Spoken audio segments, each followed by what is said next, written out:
Welcome to ABC campus. आज हम conceptual framework for financial reporting का टॉपिक स्टार्ट कर रहे हैं और इसके अंदर हम डिस्कस करेंगे इंट्रोडक्शन एंड रिकग्निशन को। प्रिसाइजली सबसे पहले हम पर्पस डिस्कस करेंगे कॉन्सेप्चुअल फ्रेमवर्क का, इसके कंटेंट्स को ब्रीफली डिस्कस करेंगे, फिर इसका स्टेटस देखेंगे जो कि आईएफआरएस जैसा नहीं है, यानी conceptual framework is different from standards. फिर एलिमेंट्स ऑफ फाइनेंशियल स्टेटमेंट्स को ब्रीफली डिस्कस करेंगे, रिकग्निशन क्राइटेरिया पे बात करेंगे और रिकग्निशन क्राइटेरिया अप्लाई करने से कैसे हमारे एलिमेंट्स एक दूसरे के साथ लिंक हो जाते हैं, इस पॉइंट को भी डिस्कस कर रहे होंगे।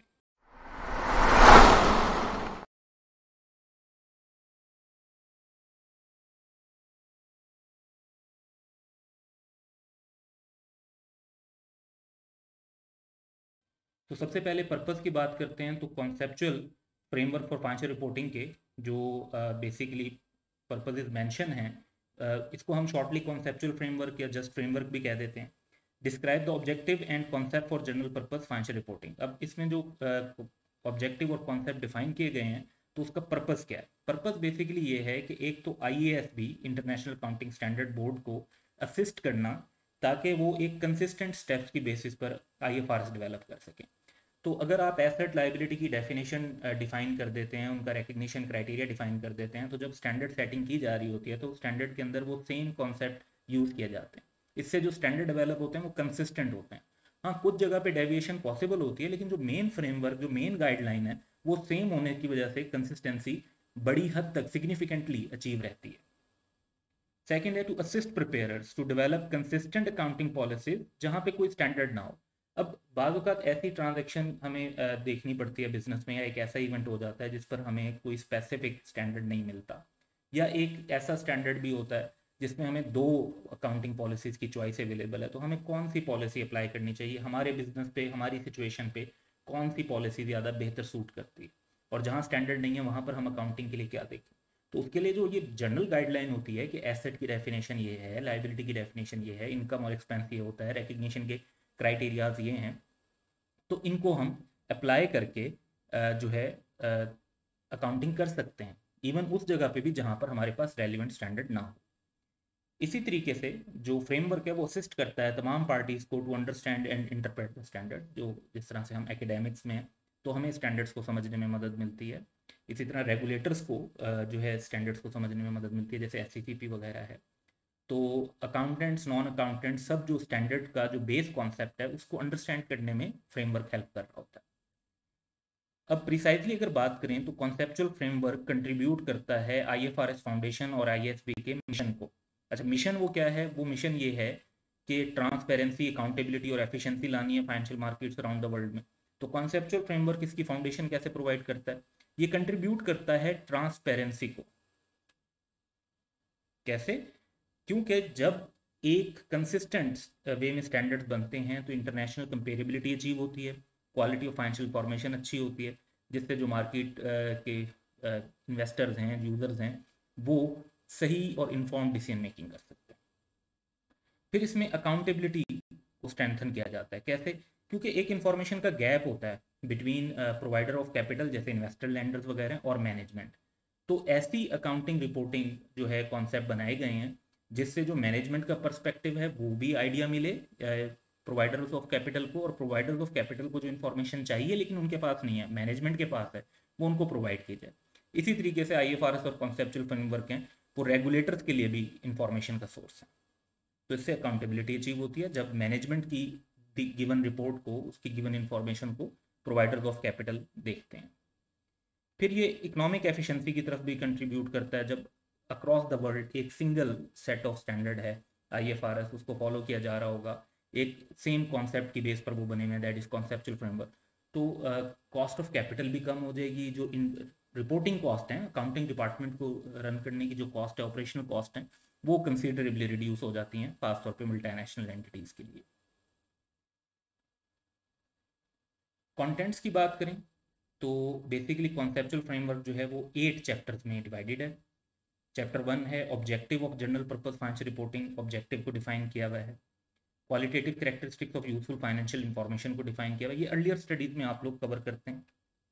फाइनेंशियल स्टेटमेंट्स और रिपोर्टिंग एंटिटी का कॉन्सेप्ट कि फाइनेंशियल स्टेटमेंट्स क्या है, रिपोर्टिंग एंटिटी कौन सी होती है। Elements of financial statement briefly हम यहाँ भी डिस्कस करेंगे, पहले भी हम डिस्कस कर चुके होते हैं। recognition और derecognition, measurement, presentation and disclosure और concept of capital and capital maintenance। तो ये 8 चैप्टर्स हैं जो अभी हमारा सिलेबस है उसके अंदर हम जो फोकस कर रहे हैं वो बेसिकली इन 3 एरियाज पे कर रहे हैं।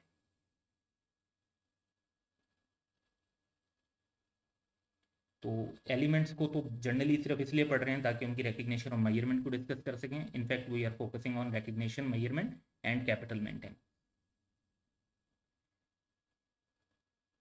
स्टेटस की बात करें तो जो कॉन्सेप्चुअल फ्रेमवर्क है, this is not a standard, और ना ही कॉन्सेप्चुअल फ्रेमवर्क जो है स्टैंडर्ड्स को ओवरराइड करता है या उसकी किसी रिक्वायरमेंट को ओवरराइड करता है। यानी इन केस के there is conflict between IFRS and framework, तो फिर आप IFRS को फॉलो करें। ऐसा बहुत कम होता है, लेकिन कुछ ऐसे इंस्टेंसेस हैं जहाँ पे IFRS की जो रिक्वायरमेंट है और जो रिक्वायरमेंट हमारे पास कॉन्सेप्चुअल फ्रेमवर्क में, उसमें कुछ कन्फ्लिक्ट है, लेकिन ऐसी सिचुएशन में फिर हम IFRS फॉलो करते हैं। फॉर एग्जांपल अगर हम बात करें तो जो डेफर्ड टैक्स लाइबिलिटी है, तो क्या वो आपको पे करनी पड़ेगी? अगर उसको देखें तो अगर एक एंटिटी का लाइबिलिटी की डेफिनेशन अप्लाई करें तो समटाइम्स वो डेफर्ड टैक्स लाइबिलिटी उसकी डेफिनेशन को मीट नहीं कर रही होती, बट स्टिल IAS 12 की रिक्वायरमेंट है तो हम उसको लाइबिलिटी के तौर पर रिकग्नाइज करते हैं। इसी तरह से ये भी साथ ही एक पॉइंट ध्यान में रखना है जो हमने पहले पढ़ा हुआ होता है कि IFRS और हमारे जो कॉर्पोरेट लॉज हैं उनमें अगर कोई कंफ्लिक्ट होगा तो हम अपने कॉर्पोरेट लॉज को फॉलो कर रहे होंगे। लॉ की अथॉरिटी पहले नंबर पे, फिर IFRS की और फिर फ्रेमवर्क की। एलिमेंट्स ऑफ फाइनेंशियल स्टेटमेंट्स की बात करते हैं तो एलिमेंट ऑफ फाइनेंशियल स्टेटमेंट्स जो डिफाइन किए गए हैं वो एक तो हैं एसेट, लाइबिलिटी एंड इक्विटी, जो कि एंटिटी की फाइनेंशियल पोजीशन से रिलेट करते हैं। दूसरे नंबर पे हैं इनकम और एक्सपेंसेस, जो उसकी फाइनेंशियल परफॉर्मेंस से रिलेट करते हैं। ये एलिमेंट्स जो हैं वो इकोनॉमिक रिसोर्सेज यानी एसेट्स, क्लेम्स यानी लाइबिलिटीज़, और changes in economic resources and claims यानी एसेट और लाइबिलिटीज़ में जो चेंजेस आ रहे होते हैं उनके साथ लिंक्ड होते हैं। तो इसके ऊपर एक टेबल गिवन है कॉन्सेप्चुअल फ्रेमवर्क के अंदर। हम डायरेक्टली वो टेबल फोकस कर लेते हैं क्योंकि उसमें सारी चीज़ें हमें स्ट्रेट फॉरवर्ड और समराइज फॉर्म में मिल जाती हैं। तो ये टेबल है, इसमें सबसे पहले इकोनॉमिक रिसोर्स जो है बताया गया है। और इकोनॉमिक रिसोर्स किसे कहते हैं? एसेट को। एसेट की डेफिनेशन है a present economic resource controlled by the entity as a result of past event, यानी हमारे पास एग्जिस्टिंग इकोनॉमिक रिसोर्स होना चाहिए और वो हमारे कंट्रोल में होना चाहिए as a result of past event. अब इकोनॉमिक रिसोर्स क्या होता है? ऐसा राइट होता है जिसमें पोटेंशियल हो कि उससे इकोनॉमिक बेनिफिट्स आ जाएं। जैसे कैश इटसेल्फ इकोनॉमिक बेनिफिट्स अभी हैं, रिसीवेबल है तो ये पोटेंशियल है कि उससे पैसे मिलेंगे तो हमारे पास इकोनॉमिक बेनिफिट आएगा। प्रॉपर्टी, प्लांट, इक्विपमेंट है तो उससे प्रोडक्शन करेंगे तो फिर उससे हमारे पास इकोनॉमिक बेनिफिट्स आ जाएंगे, एंड सो ऑन। तो हमारे इन इकोनॉमिक रिसोर्सेज पर क्लेम किसका होता है? क्लेम होता है या तो ऑनर्स का या फिर लैंडर्स का। सो ऑनर्स का क्लेम इक्विटी कहलाता है और लैंडर्स का क्लेम लाइबिलिटी कहलाता है।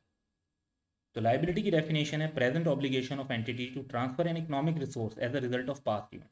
ये प्रेजेंट ऑब्लिगेशन है कि अब कुछ पैसे देने पड़ेंगे, इकोनॉमिक बेनिफिट्स देने पड़ेंगे ताकि वो लाइबिलिटी सेटल हो। इक्विटी है residual interest in the assets of entity after deducting all it's liabilities.